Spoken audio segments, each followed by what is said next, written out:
My name is Tanner McElwain, and I'm an MEMT 201 at Louisiana Tech University. Today, I'm going to be talking about some of the methods used in the heat treatment process for metals. Heat treating is one of the most important processes for modifying and manipulating the mechanical properties of metals. Heat treatment is the controlling and application of different temperature processes to metals that result in various desirable qualities such as ductility, machinability, and grain configuration. Heat treatment is typically done to soften, condition, or harden a metal. Each type of heat treatment will give the metal a certain mechanical characteristic and a microstructure that is either pearlite or martensite. Heat treating can also be done to improve wear, corrosion, and heat resistance. Annealing is the first type of heat treatment that involves a metal being heated above its critical temperature, then cooled in a controlled environment such as a furnace. As the metal is being heated, internal stresses in the grain structure are relieved, making the metal more ductile, tough, more machinable, but weaker.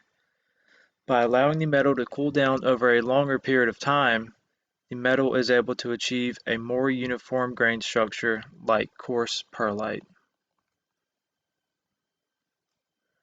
Normalizing is another type of heat treatment that is similar to annealing.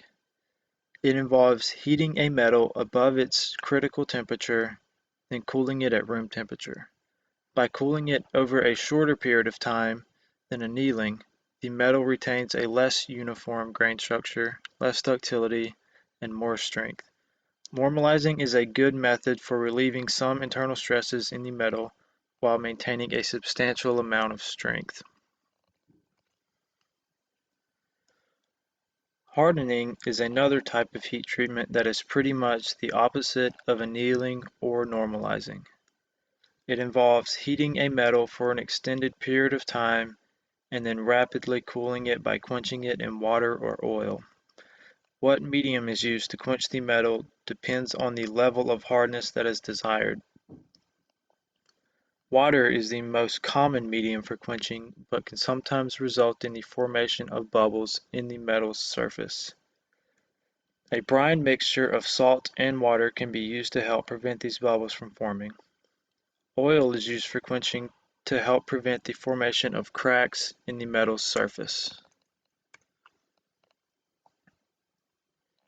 Tempering is typically the final stage in the heat treatment process of metals. It involves heating a metal above its recrystallization temperature and then cooling it at room temperature. This process reduces the hardness and brittleness while increasing the metal's strength. When it comes to manufacturing, the type of heat treatment will depend on the chemical composition of the metal, the desired properties, and the size of the component. After all necessary processes are complete, you are left with a metal that has the appropriate amount of all mechanical characteristics. Thank you for watching.